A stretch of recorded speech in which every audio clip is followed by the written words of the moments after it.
दोस्तों, बॉलीवुड की ट्रेंडिंग और गर्मा-गर्म खबरों में आपका स्वागत है। आज हम बॉलीवुड से लेकर और जो आज के दिन में जो घटनाएँ पूरे इंडिया में बोल लीजिए, विश्व में बोलिए, जो चल रहा है वो बॉलीवुड में खासकर एंटरटेनमेंट जगत में चल रहा है, सब आपको बताऊँगा एक ही वीडियो में। इसलिए वीडियो को मिस मत कीजिए, स्किप मत कीजिए। मिस मत कीजिए, स्किप मत कीजिए और पूरा देखिए, एन्जॉय कीजिए और मैं एक-एक चीज़ को बताऊँगा। अगर किसी को लगेगा कि इसके बारे में एनालिसिस करना चाहिए, न्यूज़ एक न्यूज़ होता है कि मैंने जो न्यूज़ आज के दिन में रहा या कल के दिन में 2 दिन का न्यूज़ लेके, तो क्या रहा वो मैं बताऊँगा। लेकिन अगर आप एनालिसिस बोलेंगे तो इसके साथ एनालिसिस भी करने का अगर क्योंकि वीडियो लंबा हो जाता है इसलिए कोशिश करूँगा ये कम ही करूँ। सबसे पहले शुरुआत करूँगा मुन्ना भाई एमबीबीएस। आपको बता दूँ कि मुन्ना भाई एमबीबीएस जो पिक्चर आई थी उसके बाद से उसका दूसरा पार्ट भी आ गया। लेकिन तीसरे पार्ट के लिए बहुत टाइम से लोग सवाल उठाते रहे कि भाई इसका तीसरा पार्ट कब आएगा? मैं भी इंतज़ार कर रहा हूँ। मुन्ना भाई एमबीबीएस लगे रहो मुन्ना भाई, उसके बाद तीसरा कब? अब संजय दत्त का ऐज भी काफ़ी हो गया तो मुझ कैसे फिट होंगे उस रोल में अब देखना होगा। तो अब इसमें बोमन ईरानी से जब एक सवाल पूछा गया बोमन ईरानी से कि भाई आखिर मुन्ना भाई एमबीबीएस का तीसरा पार्ट आएगा कब? तो उन्होंने इस पे बहुत बड़ी बात बताया। उन्होंने बोला कि सही समय का तो आएगा क्योंकि एक अच्छी कहानी की तलाश में है। मुन्ना भाई 3 ज़रूर बनेगी, ऐसा उन्होंने बोला। लेकिन अगर ज़्यादा आपको जानकारी चाहिए तो राजू से पूछो। राजू पे दबाव डालो, यानी कि राजू ईरानी से आप दबाव डालो और उनसे बताओ बोलो कि भाई लोग इंतज़ार कर रहे हैं मुन्ना भाई एमबीबीएस पार्ट 3 का। उसके बाद एक और मैं आपको बता दूँ, एक आपको खबर ऐसी है कि जो लोग भी एक फ़िल्म इंडस्ट्री का एक बहुत ही डार्क है, डार्क दुनिया भी है, जिसको बोल सकते हैं कि हर काफ़ी एक्टरों ने इस पे उजागर किया, लेकिन अभी क्योंकि रणवीर सिंह का अभी धुरंधर आई है, तो कुछ न्यूज़ फिर फ्लोट करने लगा कास्टिंग काउच को लेकर कि रणवीर सिंह को भी एक समय था कि उनको कास्टिंग काउच का शिकार होना पड़ा। उन्होंने एनडीटीवी के इंटरव्यू में ही बोला था कि एक डायरेक्टर ने उन्हें पोर्टफोलियो दिखाने के बहाने बुलाया। लेकिन असल में उन्होंने मेरे साथ मतलब जो कंप्रोमाइज़िंग पोज़ीशन में आने के लिए बोला, उन्होंने वो बोले मैं वहाँ से भाग गया और फ़िल्म नहीं की। ऐसे ही पिंक विला के एक इंटरव्यू में जो आयुष्मान खुराना ने उन्होंने भी बोला कि एक कास्टिंग डायरेक्टर ने उन्हें उनके साथ भी ऐसे ही पेशकश की थी, तो उनको फ़िल्म को छोड़ना पड़ा। सिमी अग्रवाल के शो में शाहरुख खान और करण जौहर की नज़दीकियों के बारे में भी ज़िक्र किया गया, उनकी दोस्ती पर सवाल उठे। तो शाहरुख ने मज़ाकिये में कहा कि वो मैं ट्राई आगे जोड़ लीजिए अब अपने हिसाब से। अब सलमान खान के फैन्स के लिए नेक्स्ट जो खबर है, सलमान खान के फैन्स के लिए एक अच्छी खबर है। अच्छी खबर ये है कि सलमान खान अभी जो आप जानते हैं बैटल ऑफ गनवान जो उनको रिलीज़ होने वाला है, लेकिन जो टीज़र देखा, अब अच्छी खबर है, बुरी खबर है मैं बोल नहीं सकता, क्योंकि मुझे तो लग रहा है कि सलमान खान के फैन्स के लिए बुरी ही खबर है, आप बोल दीजिए। फ़िल्में मिलने से, फ़िल्में चलने से दोनों अलग चीज़ें हैं, फ़िल्में चलने और फ़िल्में मिलने। आपके नाम पे, आपके पहले के स्टारडम की वजह से आपको कई पिक्चरें मिल सकती हैं, लेकिन ज़रूरी नहीं है कि पिक्चरें चल जाएँ, क्योंकि पिक्चर अच्छी होगी नहीं। सिकंदर में आप देखिए इतने बड़े-बड़े लोग, महारथी लोग शामिल हुए, खुद सलमान खान थे, आर.आर. मुर्गास थे, लेकिन फिर भी फ़िल्म कैसी बनी? बाद में जब फ़िल्म रिलीज़ हुई, फ्लॉप हो गई, तो दोनों सब लोग एक-दूसरे पे आरोप लगाने लगे कि ग्रीन स्क्रीन पे शूट हुआ था, क्या-क्या हुआ। और सलमान खान के बारे में तो कई लोग बोल चुके हैं, अभिनव कश्यप ने भी बोला था कि ऐसे ही है वो। तो अब एक और खबर है, इसको मान लीजिए कि जो फैमिली मैन के मेकर्स हैं, जो डीके और राज, वो एक एक्शन कॉमेडी को लेकर आ रहे हैं फ़िल्म और उनकी बातचीत चल रही है फाइनल, जो बोल सकते हैं कि फाइनल स्टेज पे है, जो इसमें सलमान खान को लेकर एक एक्शन कॉमेडी बनाना चाहते हैं। जैसे हॉरर कॉमेडी का टाइम होता है, वैसे ही भी एक्शन कॉमेडी का भी टाइम रहा है। लेकिन आप देखेंगे कि बड़े मियाँ छोटे मियाँ जो अभी अक्षय कुमार और उसका टाइगर श्रॉफ की आई थी, वो भी ऐसे ही थी लेकिन चली नहीं। तो आप बोल दो हॉरर कॉमेडी हो या कोई भी कॉमेडी हो, लेकिन पिक्चर में अगर कंटेंट अच्छा नहीं हो, उसका डायरेक्शन अच्छा नहीं हो, तो फिर पिक्चर तो चलेगी क्या? तो अब देखते हैं कि फैमिली मन के जो निर्माता है राज और डीके, वो जो लेके पिक्चर आ रहे हैं, अगर सलमान खान तैयार हो जाते हैं, तो पिक्चर बनेगी कैसे? ये बड़ा सवाल है। इसके बाद एक और चीज़ बता दूँ कि कार्तिक आर्यन, कार्तिक आर्यन की पिक्चर जो आप जानते हैं, तू मेरा मैं तेरा, मैं तेरी तू मेरा, ऐसा जो भी नाम है, वो पिक्चर जब इसका पहला बार एडवांस बुकिंग खुला था ना, तो 70 लाख का मैं बोल भी चुका हूँ, जब इसके बारे में एडवांस बुकिंग बताया था, 70 लाख की ओपनिंग हुई थी और उस समय केआरके जैसे लोग बोल रहे थे, अरे जबरदस्त एडवांस बुकिंग हो रहा है। सोचिए किस तरह का बंदा है वो। पता नहीं कैसे, हम तो देख लेते हैं कि चलो एनालिसिस कर, लेकिन ऐसे लोग का कैसे फॉलोवर होते हैं जो इसके वीडियो भी 1-1 लाख लोग देख लेते हैं, 2-2 लाख देख लेते हैं। पता नहीं क्या सच्चाई बोलता है ऐसे ही। ऐसे बोलेगा जैसे कि शाहरुख खान के साथ बैठ के वो डिनर करके आया है, इस तरह की फजूल बातें करता है। तो वो बोला, लेकिन आज के टाइम में ये 2 चीज़ें बताने के लिए बता रहा हूँ। एक, कि इसका क्रिंज जो है पब्लिसिटी चल रहा है। पहले ये था कि जो एक इसके जो पेड जो बोल सकते हैं कि सोशल मीडिया पे जो फॉलोवर हैं या क्रिएट किए हुए ऐसे लोग, उन्होंने बोला कि अरे भाई, इसका भी सुशांत सिंह की तरह हालत करने का प्रयास किया जा रहा है, ये भी नेपो किड नहीं है, तो इस तरह का ये बहुत पहले से चल रहा है। मैं आपको बता दूं कि पहले भी चल रहा था, जब बोले कि अरे यार, इसको बड़े लोग फिल्मों में नहीं ले रहे थे, लेकिन धीरे धीरे पता चला कि कई पिक्चरें वो करण जौहर के साथ करा, अभी आगे वाली भी नागजिला भी करण जौहर के मेरे ख्याल से बैनर तले बन रही है। तो आप सोचिए कि सारा चीज़ उन लोगों के साथ बड़े-बड़े प्रोड्यूसर, डायरेक्टर के साथ काम कर रहा है, फिर भी बोलता है नेपो, मैं बाहरी आदमी हूँ, मेरे साथ ट्रीटमेंट अच्छा नहीं हो रहा, पिक्चर मेरे साथ परेशान किया जा रहा है, मुझे लेकर लोग कमेंट कर रहे हैं, ट्रोल कर रहे हैं। तो इस तरह का लोग जो है, इसका जो पब्लिसिटी कर रहे हैं। तो ये किसी तरह न्यूज़ में रहना चाहिए, या तो फ़िल्म फ्लॉप हो गई सुपर। पहले इसका बजट बताया गया कि ये इसका बजट है ना, मतलब 150 करोड़ के आस-पास का इसका बजट बताया था। जैसे-जैसे फ़िल्म की एडवांस बुकिंग कम हुई तो 100 पे आ गया। अब मैं सुना कि 90-80 के बता रहे हैं। ऐसे ही आपने हाउसफुल पे 4 पे याद रखिए, ऐसे ही हुआ था। तो अब ये फ़िल्म हो गई पूरी तरह से फ्लॉप, इसके डिज़ास्टर है मूवी, इसमें कोई दो राय नहीं है। अब शिखर धवन की है, अब ये दूसरी मतलब शादी फिर करने जा रहे हैं शिखर धवन जो है। शादी की अब एक रिपोर्ट के अनुसार जोड़ी जो है फरवरी में विवाह के बंधन में बंध जाएगा। दिल्ली एनसीआर में फरवरी के तीसरे सप्ताह में आयोजित की जाएगी और शिखर और सोफी की पहली मुलाकात कुछ साल पहले दुबई में हुई थी। पहले ये दोस्त बने और फिर यह दोस्ती प्यार में बदल गई। आईपीएल 2024 के दौरान भी सोफी की कई बार शिखर के साथ देखा गया। शिखर की पहली शादी ऑस्ट्रेलिया के आयशा मुखर्जी से हुई थी, जिससे उनका एक बेटा जोरावर है। 2012 में शादी हुई थी, बाद में वो दोनों 2021 में अलग हो गए। तो अब देखते हैं कि जो इनकी जो शादी होती कितना टिकती है। जो सोफी हैं, सोफी साइन एक आयरिश प्रोडक्ट कंसल्टेंट हैं। पेशेवर मतलब वो पेशेवर काफ़ी अनुभवी हैं, टेक्नोलॉजी और मार्केटिंग के मैनेजमेंट की पढ़ाई की है। अब वर्तमान में अबू धाबी स्थित northern trust corporation second vice president के पद पर कार्यरत हैं। तो देखते हैं कि आने वाले दिनों में उनका फ़िल्म के जो उनकी शूटिंग कह रहा हूँ, उनकी शादी कैसी चलती है। ईश्वर करे शादी बनी रहे, कहीं कहीं नहीं तो आपको कहीं न कहीं रुकना तो पड़ेगा, नहीं तो भागते रहोगे दोनों लोग तो कहाँ कितने लोगों के साथ भागोगे। उसके बाद सुधा चंद्रन जी का एक सोशल मीडिया पर वीडियो बहुत ट्रोलिंग हो रहा है और उसपे उन्होंने बहुत बड़ा जवाब दिया। एक ऐसा हुआ वाकयांश कि कहीं वो जगराता में गई थी, वहाँ पे माता आ गई, ऐसा मैंने बहुतों लोगों को देखा है। तो उसके बाद उनको ट्रोल करने लगा, तो अब उन्होंने जवाब दिया कि मैं यहाँ किसी को सही ठहराने की नहीं है। जीवन के प्रति मेरा अपना नज़रिया है, मेरे कुछ ऐसे संबंध हैं जिनका मैं सम्मान करती हूँ। लोगों से कोई लेना-देना नहीं। मैं ट्रोल करते हैं अच्छी बात है, खुश रहें अपनी ज़िंदगी में। उन लाखों को क्या जो इससे जुड़ सकते हैं और इसे महसूस करते हैं, मेरे लिए महत्वपूर्ण है। किसी भी सवाल या ट्रोलिंग का जवाब देने के लिए उत्तरदायी नहीं हूँ। आत्मनिर्भर महिला उन्होंने बताया कि मैं आत्मनिर्भर हूँ। ईश्वर के आशीर्वाद के साथ मैं जीती हूँ। इस तरह बोला कि इसके पहले भी जब उनके कठिन दौर आए थे तो अपने जीवन में मैंने कभी कभी लोग क्या बोलेंगे इसके बारे में नहीं सोचा। मेरे एक्सीडेंट के बाद भी लोगों ने कहा था कि बेवकूफ़ी कर रही हो तुम, लेकिन जब वही एक सफलता की कहानी बन जाती तो उसी के लिए सच्चाई सच्चाई है। कि जब नाचे मयूरीन की मूवी आई थी, उसके पहले लोग तरह-तरह की बातें बोलते थे, लेकिन लोगों को क्या पता कि आप क्या कर सकते हो? भगवान ने आपके पास अगर कुछ चीज़ें छीनी है, तो क्या आपको दिया है, जिससे आप क्या कर सकते हो?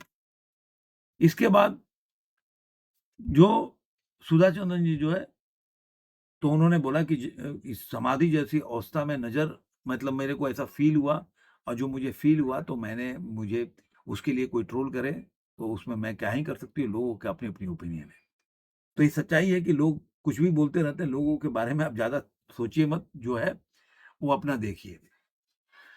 अब नेक्स्ट जो है 2 खबर है, ये बॉबी देओल के लिए बोल सकते हैं कि अच्छी भी खबर है और बुरी भी खबर है। अब बोलेंगे क्यों? तो जो बॉबी देओल के फैन्स के लिए भी होगा और अगर देखेंगे तो जो अ, अपना थालापति विजय उनके फैन्स के लिए भी होगा। पहले तो इसके बता दूँ, अच्छी खबर ये है कि उसकी जो एडवांस बुकिंग हुई थी, वो इंडिया में देखेंगे तो 10 करोड़ के आस-पास की एडवांस बुकिंग हो चुकी थी। बाद में 14 करोड़ आ गई थी एडवांस बुकिंग। लेकिन अचानक से एक बहुत और सबसे बड़ी बात, मलेशिया में 50,000 टिकट जो है 2 घंटे में बिक गया था। बाद में 24 घंटे में 90,000 टिकट बिका, जो कि आप बोल सकते हैं कि जो कुली कुली की टिकट 95,000 बिकी थी, उससे आप उस तो ऑल टाइम में बिकी थी ना, लेकिन उसके रिकॉर्ड को तोड़ सकता था। लेकिन अब हुआ क्या कि एक बहुत बड़ी बात हो गई कि अब इनका पिक्चर का डेट जो कल आने वाली थी, वो पोस्टपोन्ड हो गया।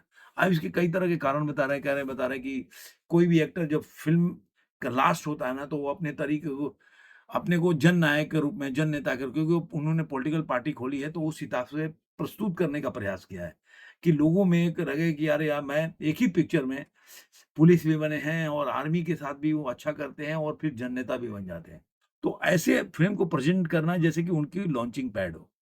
लेकिन ये भी एक सवाल उठ रहा है कि जो कई लोग ये भी बोल रहे हैं, प्रभास की मूवी चूँकि कल राजा साहब आ रही, तो उसकी वजह से भी टालना पड़ा। लेकिन अगर देखा जाए तो अगर एडवांस बुकिंग में देखेंगे तो कल तक के सिनेरियो में एडवांस बुकिंग में प्रभास की मूवी राजा साहब से ये मूवी जननायक ज़्यादा आगे थी। उसकी एडवांस बुकिंग ज़्यादा हुई थी। इसके बाद एक और खबर है जो कंगना रनौत का है, कि कंगना रनौत जो है एक फ़िल्म करने जा रही हैं। बहुत दिनों के बाद है वो एक, उन्होंने बताया कि मैं एक प्रेरक कहानियों के ऊपर उनका एक फ़िल्म करने जा रही हैं, जिसमें कि वो इंस्टाग्राम पे उन्होंने एक फ़ोटोग्राफ्स भी डाला, प्रोडक्शन बैनर का भी डाला और उसके निर्देशक है मनोज पहाड़िया। उन्होंने स्क्रिप्ट पढ़ते हुए जो फ़ोटोग्राफ्स है वो डाला और कहानी नहीं बताया जा रहा कि क्या है, लेकिन ये ज़रूर है कि 2024 में इसकी घोषणा की गई थी, लेकिन बाद में इसको देखा जाए तो फ़िल्म को अभी तक अब शुरुआत की जा रही है, क्योंकि वो जानते हैं कि वो चुनाव लड़ी है, जीत गई, अभी अभी मंडी से वो सांसद हैं। इसके अलावा कंगना जो रनौत है, वो हॉलीवुड में उन्होंने एक हॉरर ड्रामा है blessed be with the weevil में काम कर रहे हैं। ये वैरायटी के जो न्यूज़ है उसके हिसाब से बता रहा जा रहा है कि टायलर पोसी और स्कारलेट रोज स्टैलोन की भी नज़र आएँगे। फ़िल्म का निर्देशन अनुराग रुद्र करेंगे, पटकथा और गाथा तिवारी के साथ मिलकर लिखी है। उसकी कहानी एक ईसाई दंपति की है, जो उसका मिसकैरेज हो जाता है, तो उसके बाद क्या-क्या घटनाएँ घटती है उसके ऊपर होता है। अब एक और चीज़ बता दूँ कि श्रद्धा कपूर श्रद्धा कपूर को लेकर एक खबर है ये कि श्रद्धा कपूर जो इंस्टाग्राम अकाउंट पे एक यूज़र्स ने उनसे सवाल पूछ दिया कि आप शादी कब करोगे? तो उन्होंने जवाब दिया कि हाँ, मैं शादी तो ज़रूर करूँगी। अब इसको लेकर काफ़ी कमेंट होने लगे, काफ़ी ज़्यादा। तो वो एक यूज़र ने कहा कि मुझसे शादी कर लो, दूसरे ने बोला कब करोगी? मगर मैडम करोगी तो कब करोगी? आप जानते हैं कि श्रद्धा कपूर जो है राहुल जो मोदी हैं, उनके साथ वो डेट कर रही हैं 2024 से, कई फ़ोटोग्राफ, अब डेट ही बोला जाएगा, काफ़ी बार उन्होंने खुद इंस्टाग्राम में फ़ोटोग्राफ शेयर किए उनके साथ। काफ़ी जगह कहीं जाते हुए, कहीं कुछ खाते हुए भी उनके फ़ोटोग्राफ्स को देखेंगे, तो शेयर किया है। इसके बाद क्रिकेट जगत से खबर है कि भारत जो है, जो अंडर 19 के जो साउथ अफ्रीका से मैच हुआ था, उसको जीत गई है और इसके वैभव सूर्यवंशी हैं, उन्होंने देखा जाए तो 2 मैच में 200 से ऊपर रन बनाकर और भारत को जीत दिलाई है। तो ये एक, अगर देखा जाए तो काफ़ी अच्छी खबर है, जो अब ये भी एक जो अच्छा उभरता हुआ, अभी 14 साल में ही इसने इतना काम किया है, इतने अच्छे रन्स बनाए, तो आप बोल सकते हैं कि कोहली वगैरह चले गए तो उनके आने वाले फ्यूचर में लोग उसकी जगह को भरने का प्रयास, कितना भर पाएँगे वो तो आने वाले दिनों में पता चलेगा। लेकिन ये ज़रूर है कि भर सकते हैं।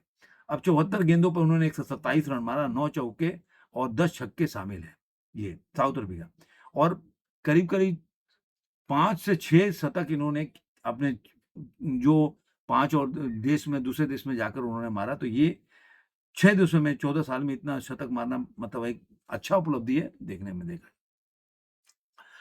अब इसके साथ एक और खबर है जो बॉर्डर को लेकर है। बॉर्डर के बारे में जानते हैं कि बॉर्डर का फीस का डिटेल्स आ गया है कि बॉर्डर में किस व्यक्ति को कितना फीस मिला है। तो सनी पाजी को 50 करोड़ मिला है। वरुण धवन को देखा जाए तो 13 से 14 करोड़ मिला है। उसके बाद अगर दिलजीत दोसांझ को देखें तो 6 से 7 करोड़, और आन शेट्टी का अभी तक कोई आया नहीं है। तो ये लोग जो देखा जाए तो इन लोगों का ये फीस है। इसके अलावा एक और है कि बॉर्डर जो है 3 जो अभी आएगी कितने घंटे की पिक्चर होगी। तो अभी देखिए कई पिक्चरें बड़े-बड़े 3-3 घंटे के से बड़ी आई। एनिमल को देखा होगा, पुष्पा को आपने देखा होगा 2 को। उसके बाद अभी आई है धुरंधर, वो भी 3 घंटे से ऊपर है। तो लग रहा है आज आने वाले दिनों में लंबे पिक्चरों का वक़्त आने वाला है। पहले एक टाइम में संगम पिक्चर आई थी, वो काफ़ी लंबी पिक्चर थी। तो अब बॉर्डर भी 3 घंटे 21 मिनट की पिक्चर होगी, ऐसा ऐसा बताया जा रहा है। इसी तरह आप देखेंगे 3 भारत ने 233 रन से जो 3-0 से पूरा का पूरा सीरीज जो जीत लिया, जो अंडर 19 का जो मैच चल रहा था साउथ अफ्रीका जैसा कि मैंने बताया। तो पूरा का पूरा देखा जाए तो 233 रन में से हराया उन्होंने, 206 रन बनाए, 1 शतक और 1 अर्धशतक इसमें देखा जाए तो वैभव जो सूर्यवंशी ने बनाया। एक और चीज़ है कि आप जानते हैं कि युवेंद्र चहल और धनश्री वर्मा जिनके डाइवोर्स हो गया था, 2020 में उन्होंने शादी किया था, 2025 में दोनों में डाइवोर्स हो गया था। अब दोनों एक साथ फिर आ रहे हैं। अब सवाल उठेगा फिर आ रहे हैं क्या? एक बार फिर वो सारे अपने डिफरेंसेस मिटाकर साथ में रहने आ रहे हैं, तो ऐसा नहीं है। करीब मतलब अगर देखा जाए तो 10 महीने बीत गए उन लोगों के, साढ़े 4 साल की क्यों नहीं शादी चली। लेकिन अब ये आ रहा है कि कलर्स और जियो हॉटस्टार का एक शो आने वाला है, द 50। इसमें बॉम्बे टाइम्स ने रिपोर्टिंग किया, बताया है कि इसमें युवेंद्र चहल और धनश्री वर्मा का भी नाम है संभावित कॉन्टेस्टेंट में। अभी संभावित है, मतलब इसमें कोई श्योरिटी नहीं है कि वो इसमें 50 कॉन्टेस्टेंट भाग लेंगे, इसमें से संभावित ये लोग ही हैं। ये भी कर सकते हैं। इसके बाद अगला खबर है, वो देखा जाए तो अक्षय कुमार के फैन्स के लिए कि जो उनकी मूवी थी भूत बंगला, वो जो काफ़ी टाइम के अगर बोल सकते हैं 14 साल के बाद प्रियदर्शन और अक्षय कुमार जो है एक साथ आ रहे हैं। अब जब ये हुआ था कि पहले इस मूवी का डेट आया था कि ये अप्रैल में मूवी रिलीज़ होगी, लेकिन धीरे-धीरे इसका डेट बढ़ता गया, कोई इसमें खबरें भी नहीं आ रही थी, कोई फ़ोटोग्राफ भी नहीं आ रहे थे, कुछ भी नहीं आ रहे। लेकिन अब इसका एक देखा जाए तो पोस्टर जारी किया है सोशल मीडिया पे। उन्होंने लिखा है कि और आधिकारिक रूप से घोषणा किया है इन्होंने कि 15 मई 2026 को मूवी रिलीज़ होगी। उन्होंने क्या लिखा है? घोषणा करते हुए उन्होंने लिखा है कि बंगला से एक खबर आई है, 15 मई 2026 को दरवाजे खुलेंगे। सिनेमा घरों में मिलते हैं भूत बंगला, हैशटैग भूत बंगला। अब ये घोषणा कर गई है कि 15 मई को मूवी पहले 2 अप्रैल में जैसे बताया कि 2 अप्रैल को रिलीज़ होने वाली थी।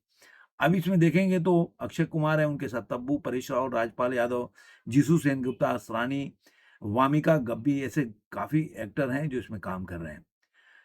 अब इसका निर्माण जो है शोभा कपूर, एकता कपूर ने किया है।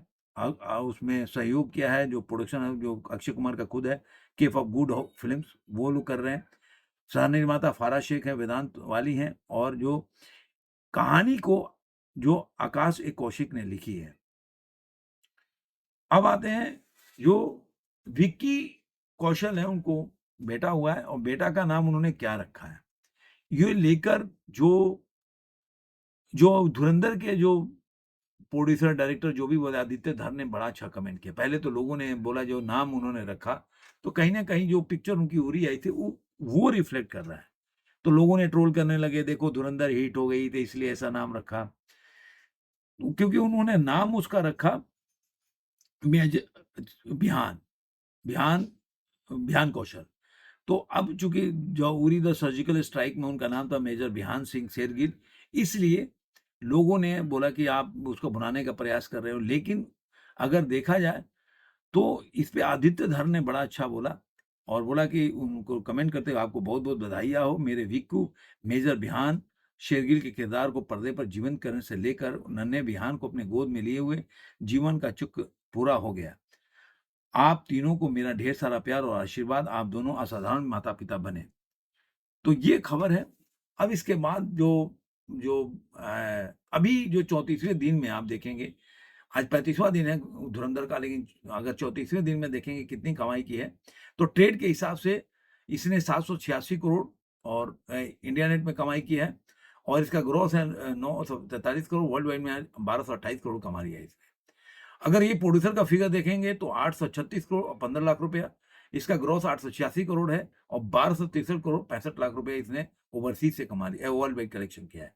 तो देखा जाए तो अब ये प्रोड्यूसर के फिगर के हिसाब से ये जो है 2 करोड़ पीछे है केजीएफ चैप्टर 2 के रिकॉर्ड से, और देखा जाए तो 12 करोड़ पीछे है आरआरआर के रिकॉर्ड से, क्योंकि आरआरआर 1275 है। डे 535 उस दिन देखा जाए तो फिफ्थ थर्सडे है, और 93,400 टिकट बिक चुके हैं। 1 करोड़ 60 लाख का एडवांस बुकिंग हुआ है, तो मुझे उम्मीद है कि इस दिन भी अच्छी मूवी कमाई करेगी। क्या अब रूस और अमेरिका में जंग छिड़ सकती है? मैं ऐसा क्यों बोल रहा हूँ? क्योंकि अमेरिका ने रूसी झंडे वाले एक तेल टैंकर मरीनेरा को जब्त कर लिया है, और वो भी अटलांटिक महासागर में, जहाँ की उस पे रसिया का झंडा लगा हुआ था, उसके बावजूद भी वहाँ के यूएस के मरीन जो गए वहाँ पे उन्होंने जब्त कर लिया। अब ये बात लेकर पूरे वर्ल्ड जगत में देखा जाए तो प्रतिक्रिया हो गई, और ये देखा जाए तो पुतिन जो है अपने जितने भी कोर कमेटी के टीम है उनके साथ मीटिंग चल रही है। चाइना ने भी इस पे बहुत बड़ी उँगली लिखा है, और ये मुझे लग रहा है कि ये ट्रम्प का बहुत बड़ा बेवकूफ़ी वाला स्टेप हो सकता है। क्यों ऐसा बोल रहा हूँ? क्योंकि ट्रम्प जो है, अभी एक रिपोर्ट है, अभी ट्रम्प का जो आप देखेंगे ना, कई स्टेटमेंट दिए, पीएम मोदी के लिए बोल दिए कि वो मुझे खुश करना चाहते हैं। वो इसी तरह उन्होंने फ्रांस के मैक्रोन के लिए क्या बोला कि मेरे सामने रो रहा था। वो अब उन्होंने एक नया चीज़ बोला। वो क्या बोला? वो बोल रहे हैं कि मैं आने वाला, भी देखिए चुनाव होने वाला है, तो कह रहे हैं अगर इस चुनाव में मैं हार गया, क्योंकि अभी तक जितने भी सीनेटर हैं, जो अभी जो चुनाव होने वाले हैं, तो उसमें वो ज़्यादातर जितने भी प्रेसिडेंट हैं, वो चुनाव जीते नहीं हैं, और 5 अगर देखिए 5 सीट से केवल जीत वो बढ़त है इनकी, जो इनकी पार्टी है उनकी, जो अगर संसद में बोले तो।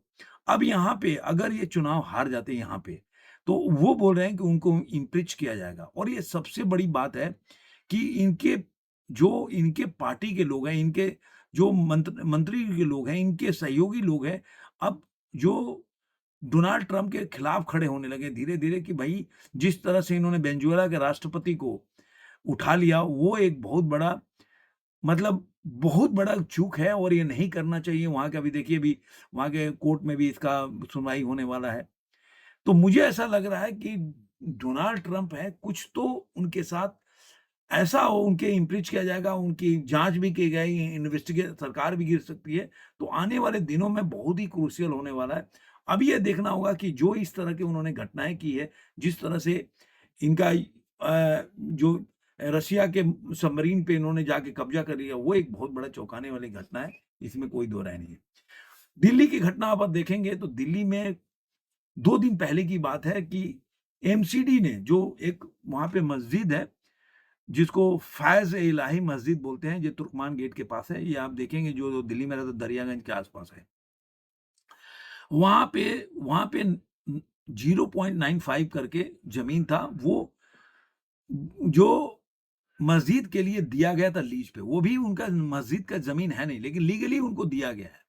लेकिन बाकी के जो ज़मीन है, जहाँ पे उन्होंने अस्पताल हो गया, मैरिज ब्यूरो, ये सब खोल-खाल के वो पूरे ज़मीन को इंक्रोच कर गए थे।